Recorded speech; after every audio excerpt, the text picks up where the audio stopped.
John Hook's Newsmaker starts now. Thanks for joining us on Newsmaker. People are calling Tuesday perhaps the most consequential election in our lifetime. That may be a bit hyperbolic, but you get the point. Voters of all stripes sense that the stakes are high with the direction of the country hanging in the balance. Arizona has been the center of election stories now for the past 4 years. But how do we look this year? Secretary of State Adrian Fontes, kind enough to join me for a few minutes on Newsmaker. Good to see you. Good to be back. Okay, so how are we shaping up? Because there are obviously things in the news, but generally, and it could change over the weekend, it's been quiet. It has been, and that has to do with the fact that we started preparing the minute that I took office, working closely with all 15 of Arizona's counties, all their election departments, county recorders, with our federal partners, with state and local law enforcement, the whole crew of folks that are going to be doing this, including non-election county folks, right? The boards of supervisors, the emergency managers, basic supply chain folks. Everybody's been working real hard to prepare for this, and that's why things are going pretty smoothly, because we've been working hard for a couple of years. Is turnout so far on the early vote what you expected, or does it exceed what you expected? Well, that's a little bit harder to tell. You know, we go back to the 2020 presidential, it was COVID. A lot of folks were voting early who had never voted before. And because of the nature of the time, you remember that, people were really worried. A lot of people voted early, very early in the early voting process. So we got to look back to— They didn't have anything else to do. Well, you know, we were making banana bread and hanging out. Yeah. Yeah, but a lot of people were out of work, and there was a lot of serious stuff happening too. So, but we had a lot of early voting very early in the process. Then we might be sliding back a little bit towards the norm, but nobody really knows for sure until we get the final analysis: who's voting, when they're voting, you know, at what point during the early voting process. We're not quite at the point where we can do that analysis yet. The shift in Republican messaging about early voting is notable. Yes. Does it make your job or the county recorder's jobs easier to get this thing counted? It makes it quicker to get this thing counted. Look, early voting was designed to get the votes in early, right? So that we could get them processed and we don't have to wait for a long time after Election Day. In 2022, some of the major candidates were telling folks, you know, you can't trust the system, don't vote early. And they paid, I think, a political price for that. But the system also paid a little bit of a price because you know, it took a lot longer to take care of everything. So I think folks have A, learned the lesson on the political side, B, understand now a lot better that the administration of elections isn't a partisan thing. We're not really that concerned with the political outcome, but we have a better run system when the voters are getting the instructions as the system is designed. And to get it in early. And to get it in early. And by the way, and I pointed this out in the program, Republicans invented this thing in the 90s to do mail-in voting. Yes. A lot of it was to appeal to people from out of state who weren't participating. They wanted to get them registered. Yep. They wanted to make it easier for elderly voters, which helped Republicans at the time. This was a Republican idea to do this. Yes. And now they're back on board. Well, it was clearly designed in a time when Republicans had big majorities in a lot of different spaces in government. My successor at the Maricopa County Recorder's Office, Helen Purcell, was a big proponent of this. And it's interesting, in 2016 when I was running against her, I was a little bit kind of hinky on it. But then I got in, I looked at the system, and I was like, wow, this is a great system. And so we've continued that legacy through the Purcell administration, my administration, now Stephen Richer in Maricopa County. And a lot of the adjustments that we've made along the way have been adopted by a lot of the rest of Arizona's counties. So Maricopa does lead the way. They've got a lot more resources and they're a lot bigger. But now as Secretary of State, I'm looking at the entire state, and I'm trying to do what I can to make sure that all of the counties are ready with the resources that they need and the support that they require. Okay, if there's any weakness in that, getting ready for Election Day, what's your biggest worry? My biggest worry is that there are still candidates and elected officials out there who are lying about our elections. That's what bothers me the most. You mean talking about 2022, 2020, 2022, or lying about this one? Or saying, you know, if this happens, that this is the reason why. Look, nobody can predict anything, and at the end of the day, what we're seeing is a loss of civic faith, right? Americans and our systems depend on faith. We believe that our public officials are going to they're going to uphold their oath and do their job. That's how this country was built. The erosion of that, without any evidence, is what some of our biggest problems are stemming from. One of the things we do have evidence on, though, and you guys uncovered it, you've got 218,000 Arizonans. That's 5% of the electorate. Yes. Who cannot prove or have not proved their citizenship, and they're voting in this election, or they have the ability to vote. Right, but we have to understand, Arizona has a different system than the rest of the country. Everywhere else in the United States of America and in Arizona, you sign an affidavit under penalty of perjury that you are a citizen. That's proof enough for the entire country and in federal elections in Arizona. But we have a higher burden on our citizens, and we make them show up with extra paperwork, a birth certificate, a naturalization certificate, a passport, to prove they're citizens to vote in state and local elections. That added burden is something that our systems haven't been completely complying with, but we don't have any reason to believe that any large number, or even anything more than maybe onesie-twosies of these folks, are not actually eligible to vote a full ballot. In fact, the Arizona Supreme Court agrees with that position. Right. And has said that for the 2024 election, they're good to go. These folks who've been voting in Arizona for decades are good to go. The presumption is they are citizens, but just don't have maybe documentation to show it, or weren't asked because of the rules back before 1996. What you can say is this: as to that group, the Arizona Supreme Court has applied the national standard instead of the higher Arizona standard to those voters, and so they legitimately are voting for all the offices. Only, and federal elections would have been the break before.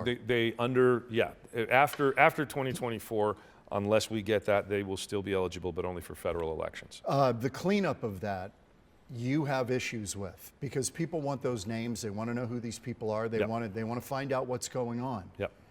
You think it's an invasion of privacy and could put these people at risk? Absolutely. Absolutely. I think that there are some folks out there who are believing in these mythologies and these conspiracy theories. And if this list gets out, even to the best intentioned groups of people, there's no telling where that's going to end up and who might be going out and basically hunting mythologies, going and harassing voters and trying to find evidence of a problem that really doesn't exist. So the ruling on Thursday, which said that can be made available, yes, you're going to appeal it? Absolutely. There's no question in my mind. I think it was a bad ruling. I respectfully disagree with the court. What do you think your likelihood is on appeal? Well, we'll find out when the appellate courts rule. But I'm going to do everything I can to protect these voters. And let's remember, this is a group of folks, the vast majority of whom are between about 42 and 65. They skew more towards being Republicans. 38%. 38%. And the Democrat is somewhere around 27%? It's about 27%. So, people are, this is a partisan move, blah, blah, blah. It's actually the opposite. For me, what this is about, it's about protecting the privacy of our voters and their information, particularly when we're this close to an election. And the Supreme Court already said, by law, they get to vote in the whole thing. But you think it's fair to fix it afterwards? Get it vetted, find out what the deal is, get to the bottom of it. Absolutely. Okay. We have to bring these voters into compliance with the law, and I'm absolutely happy to work with anybody to make that happen after the election. A couple of things that changed this year.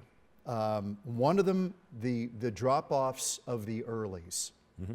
That's done. We get that in earlier now, mm-hmm. Right? So that should help get some numbers earlier. Well, we hope so, but there's nothing that prevents folks from showing up on Election Day with that early vote still in that envelope.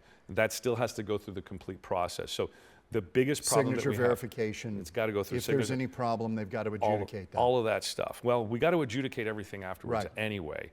But at this stage of the game, because of we're on right now, it's too late to mail back your ballots. So please, nobody mail back your ballots.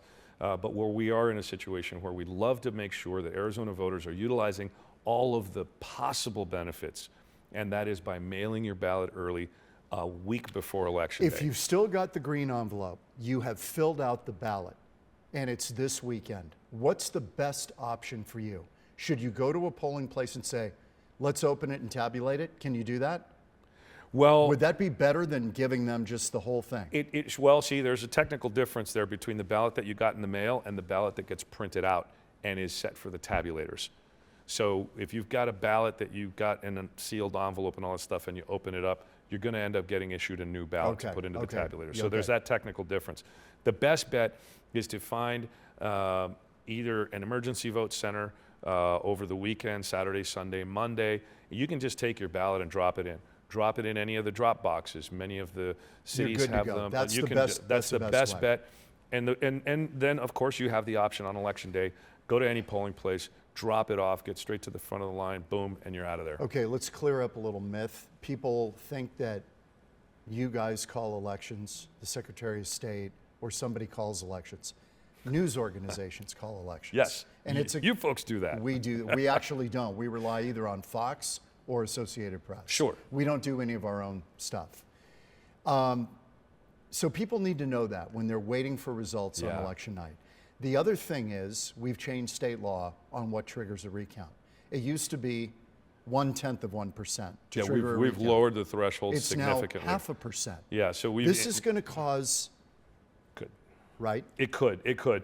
By lowering the threshold with zero statistical backing as for a good reason why, I think it was just like if some people felt good about doing that, which I thought was ridiculous, but okay, it's the law now.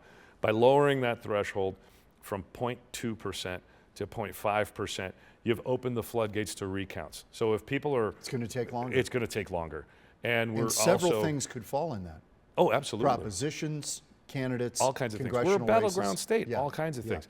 And moreover, what we end up with is, this circumstance where the angst, because there's no finality, gets built upon more and more.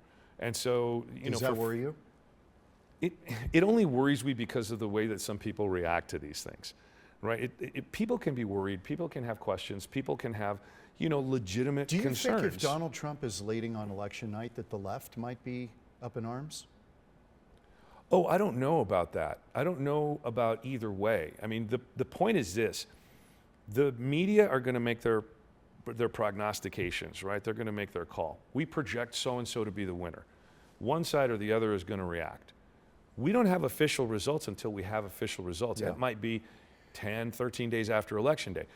That's the way this has always worked. And by the way, Arizona's timeline has always been right around that. No, it is. You're right. The difference is now the races are very competitive. That's exactly right. When the late John McCain, may he rest in peace, was winning by 20 points, you could make that call with confidence on election night. But now that we're so tight, and here's the fun thing that most people don't realize, the margins have been narrowing and narrowing and narrowing for the last 25, 30 years, right? And so this is just the natural progression of the way Arizona is growing and shaping and moving.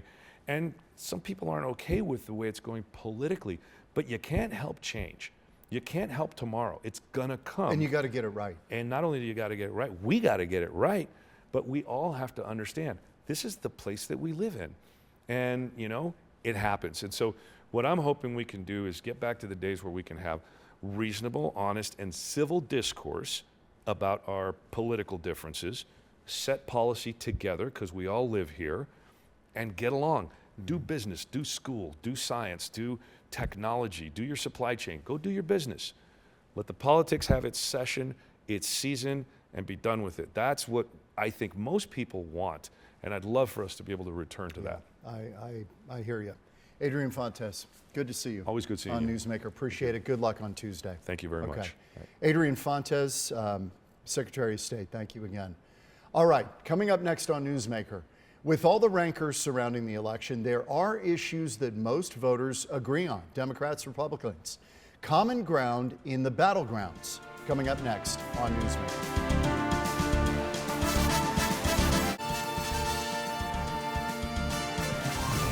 Welcome back on Newsmaker. In a country nearly divided 50-50, is there anything we agree on? It's an important question heading into Election Tuesday. And Dr. Stephen Kull is the director of the University of Maryland's Program for Public Consultation, PPC. And he's done surveys on common ground that exists in the battleground. Stephen, thank you. We appreciate it. Thanks for having me. Okay, so you did this survey, and the battlegrounds, as I understand it, Arizona, Georgia, Michigan, Nevada, Pennsylvania, Wisconsin. We didn't get North Carolina in there, but I think you've got 6 of the 7, right? Right. Give me a 30,000-foot view. Is there agreement on some pretty big issues? Yeah. Well, we asked about 66 key policy issues on the whole range of policy issues, from immigration to healthcare to Ukraine. And we found that there was nearly over 55 where you had common ground positions nationwide and in at least most of the swing states.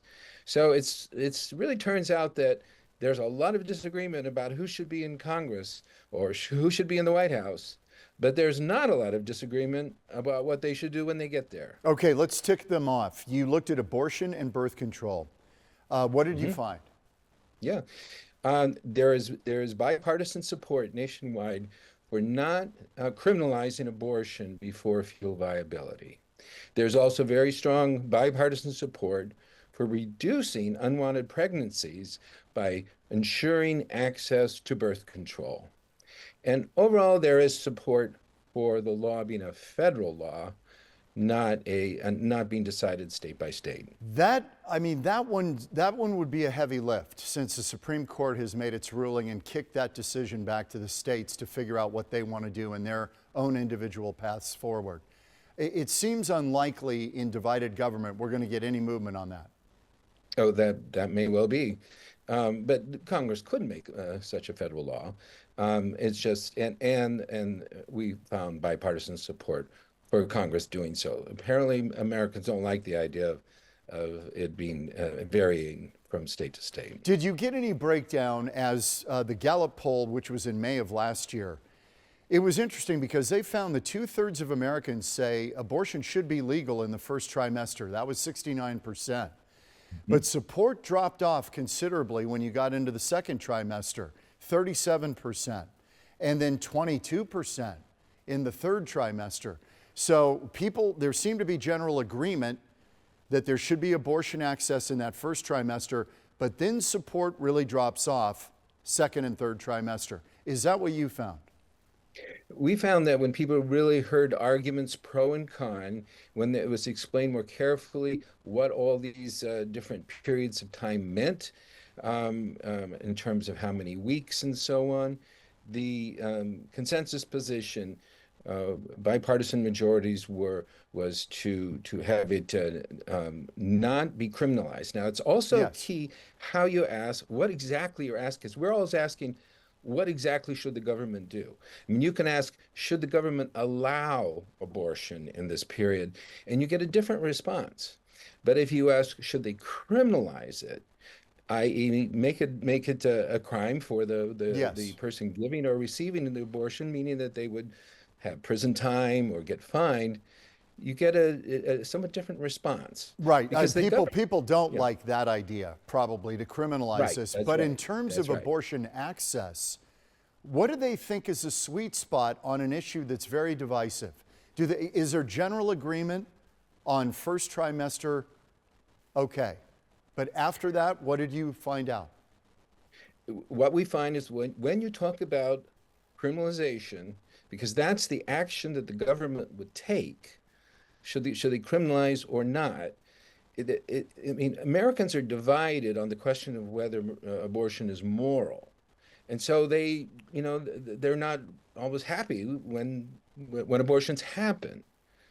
But when it comes to the question of what the government should do in a very specific way, as far as criminalizing, then you get uneasiness. Some people who are really uncomfortable with abortion are also uncomfortable with the government intervening and punishing through prison time or fines, either the woman receiving or the doctor giving the abortion. How about on the issue of immigration? I know that's one of the key issues you looked at. That's a big one here in Arizona, obviously, for obvious reasons. We're a border state. What did you find? Well, immigration is, there's strong support for strengthening the border. And as you probably heard, there's a lot of discussion about mass deportation versus a path to citizenship. Now, and there's some polls have found a modest majority saying, asked, do you favor mass deportation or not? A modest majority says, oh yeah, but exactly what does that mean? How many people are we talking about?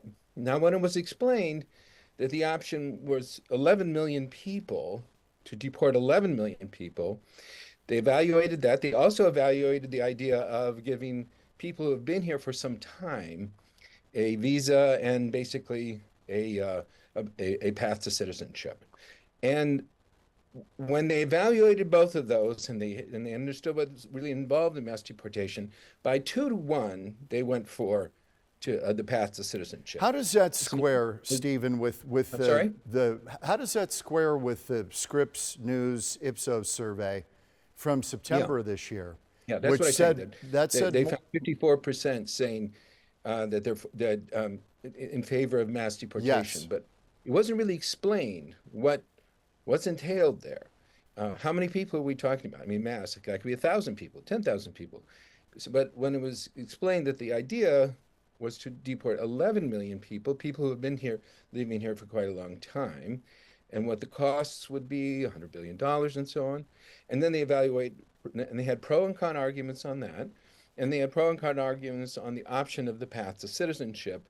People who have criminal records would be deported, but if they've been here for a while, and they don't have a criminal record, then they can apply for citizenship. What about on the issue of new arrivals, which we've had a bunch? The numbers are all over the map. There seems to be some general agreement on about 10 million, maybe 10.5 million who've come here in the last 4 years.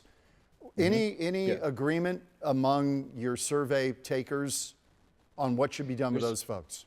There's strong support for having a stronger border and continuing this I mean, it was explained that at the border, we do deport people very immediately, and hundreds of thousands are deported on that basis near the border. And there's support for increasing the number of Border Patrol officers by another 2,000, increased surveillance.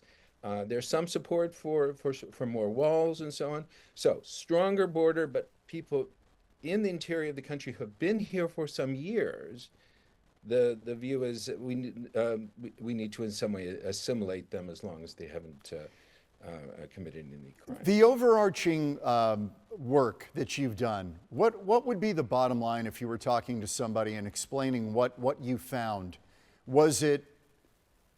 Did it bolster your confidence in the American system and the division that we constantly talk about? Or how did you come away from all this? There's a lot of polarization about what government should do.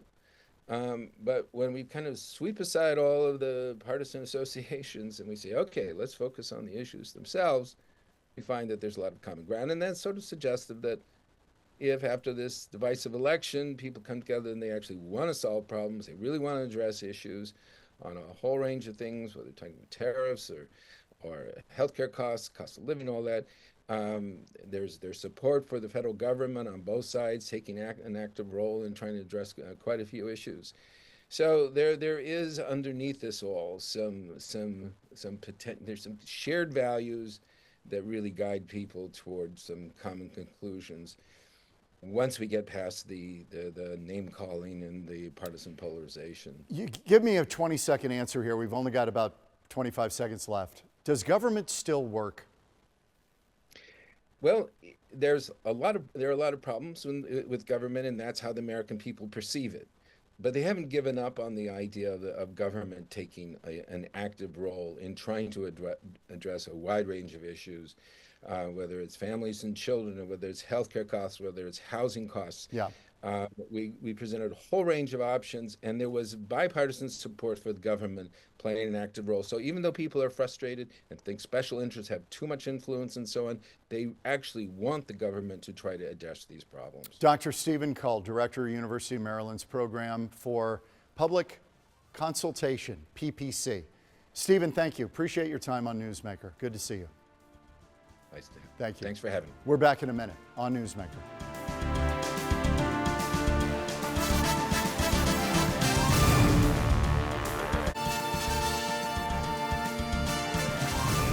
As always, thanks for joining us, and we'll see you next week on Newsmaker.